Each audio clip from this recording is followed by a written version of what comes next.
Et salut à tous, c'est Un Regard Neuf, j'espère que vous allez bien, moi comme d'habitude ça va super. Aujourd'hui la plupart des sportifs dont on va parler dans la vidéo sont tous devenus des icônes mondiales. Mais malgré ça ils partagent tous un point commun, une enfance difficile dans un environnement pauvre et violent. Je vous en dis pas plus, c'est parti. Numéro 1, tout le monde connaît Carlos Tevez qui a été un des meilleurs attaquants du monde et qui joue actuellement au club de Shanghai. Mais il faut savoir que ce bonhomme, il est vraiment revenu de loin. L'Argentin est né le 5 février 1984 à Buenos Aires, dans un des pires quartiers d'Argentine qui est connu pour son insécurité et son extrême violence. Dès l'âge de 5 ans, son père se fait assassiner par un gang devant ses yeux et sa mère, sous le choc d'avoir perdu son mari, devient dépendante à la drogue. Et quelques semaines plus tard seulement, Tevez reçoit de l'eau bouillante sur le visage, ce qui lui vaudra une cicatrice des oreilles jusqu'aux pectoraux et comme vous le voyez à l'écran, elle est toujours présente à l'heure actuelle. Le pauvre a aussi eu la mâchoire cassée à plusieurs reprises par la balançoire de sa sœur et les nombreuses bagarres qu'il a dû faire. Donc quand je vous ai dit qu'il revenait de loin, je pèse mes mots. Et récemment dans une interview, on l'a questionné sur son enfance et il a répondu: quand j'étais petit, je jouais avec des cailloux et je n'ai jamais pu collectionner les figurines des joueurs parce que j'étais trop pauvre pour m'en offrir.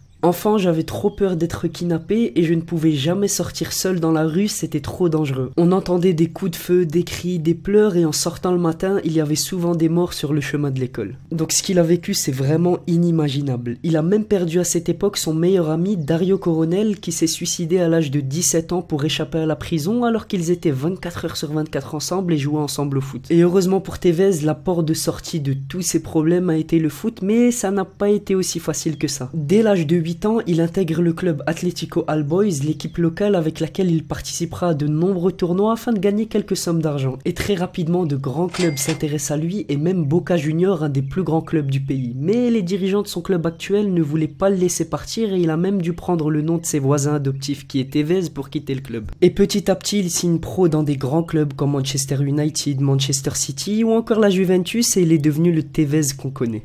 Numéro 2. Né en 1981 à Rosengård, une banlieue difficile en Suède, Zlatan Ibrahimovic n'a pas eu une enfance facile non plus. Il n'a que 2 ans lorsque ses parents divorcent et dans son autobiographie, il explique qu'il a souffert à cause de sa sœur qui était toxicomane et à cause de son père qui était alcoolique. Il parle aussi des coups qu'il se mangeait à la maison sans aucune raison et du frigo qui était souvent vide et il dit même dans une interview: parfois il n'y avait que de la bière et mon estomac gargouillait, c'est une douleur que je n'oublierai jamais. Et vu qu'il était livré à lui-même et qu'il n'avait personne sur qui comptait, il a décidé de commencer à se débrouiller seul et dès l'âge de 10 ans, il commence à voler ses premiers vélos. Et il dit même dans son livre que c'était un expert, il explosait les cadenas et revendait les vélos pour se faire de l'argent. Et comme beaucoup de personnes, Zlatan se réfugie dans le sport, il entre dès 6 ans dans son premier club mais rien ne se passe correctement. Déjà les autres enfants se moquent de ses chaussures déchirées et les parents lancent même une pétition pour se plaindre de son mauvais comportement pour le faire virer du club. Mais malgré toutes les critiques, il affirme déjà son caractère et il va suivre la même ligne de conduite toute sa carrière, celle de n'en faire qu'à sa tête et de ne pas écouter les autres. Et même si ses clubs lui conseillaient un suivi psychiatrique, à 17 ans il se fait remarquer sur les terrains et signe son premier contrat pro. Puis il devient le Zlatan qu'on connaît en enchaînant des grands clubs comme l'Ajax, la Juve, le Barça, le PSG, etc.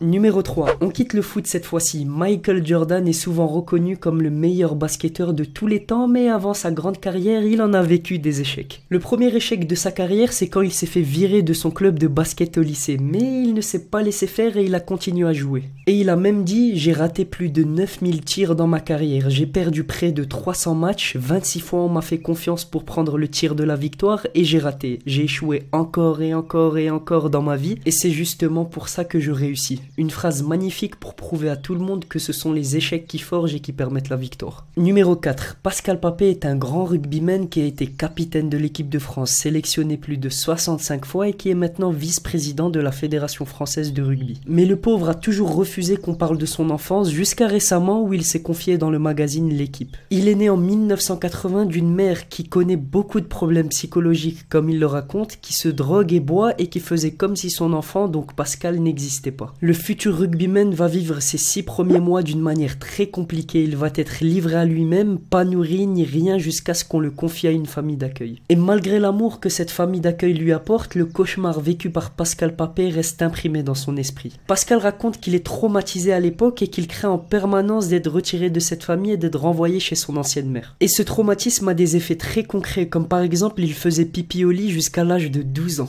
Mais grâce à l'amour de sa famille d'accueil qu'il adoptera finalement à ses 18 ans, Pascal Papey va surmonter ses épreuves et foncer dans le rugby, mais il en garde quand même des cicatrices. Et comme il l'explique, le rugby est un sport de dur où l'on n'a pas le droit de montrer la moindre faiblesse. Et justement, le fait de trop contenir ce qu'il ressent, ça va finir par le ronger de l'intérieur et il va exploser. Et après une blessure au dos qu'il a subie en 2013, c'était trop pour lui. Il tente de se suicider et c'est l'hôpital qui le sauvera et l'aidera à s'en remettre. Numéro 5. Le célèbre Cristiano Ronaldo n'a aussi pas eu une enfance des plus faciles. Sa famille était assez pauvre et il a grandi avec un père chômeur souffrant d'alcoolisme et un grand frère Hugo dépendant à la drogue. Son père décède en 2005 à cause d'un cancer du foie provoqué par l'alcool et depuis ce jour, Cristiano s'est juré de ne jamais boire. Et à sa naissance, il a même eu une malformation qui allait presque entacher sa carrière. Mais cette malformation n'est rien par rapport à ce qui aurait pu l'attendre. Sa mère avait déjà 3 enfants et n'avait pas les moyens de subvenir au 4e, elle a donc décidé de choisir l'avortement. Elle est donc allée chez le médecin qui a refusé catégoriquement l'avortement. Mais vu qu'elle était déterminée, elle s'est renseignée chez des voisins pour faire une méthode afin d'avorter naturellement, mais heureusement ça n'a pas marché. Et finalement, Cristiano Ronaldo est quand même venu à la vie. Numéro 6. L'international ghanéen Christian Atsu a passé une grande partie de son adolescence à vendre de l'eau dans les rues d'Accra, la capitale du Ghana. Et il faisait tout ça pour mettre un petit peu d'argent de côté et espérer devenir footballeur en s'achetant du matériel. Et à 19 ans, il signe son premier contrat professionnel au FC Porto en août 2011. Numéro 7. Après Christian Atsu,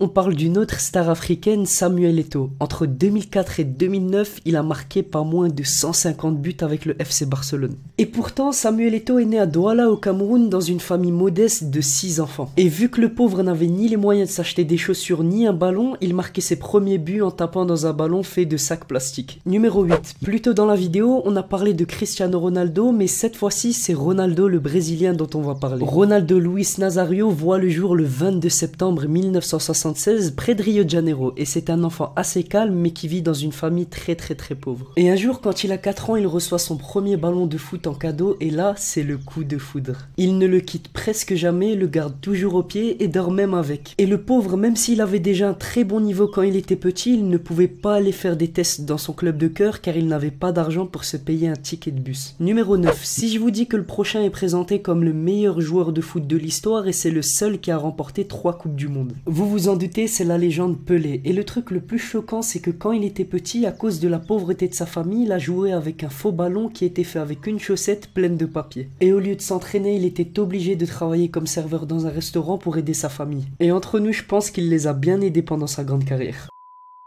C'était tout pour aujourd'hui, j'espère que cette vidéo t'a plu, comme d'habitude. Si c'est le cas, n'hésitez surtout pas à laisser un petit pouce bleu et un commentaire, ça me ferait super plaisir. Et rejoignez-moi sur les réseaux sociaux, Instagram, Facebook, Twitter, etc. On se dit à très bientôt pour un tout nouveau top. Sur ce, portez-vous bien, à la prochaine.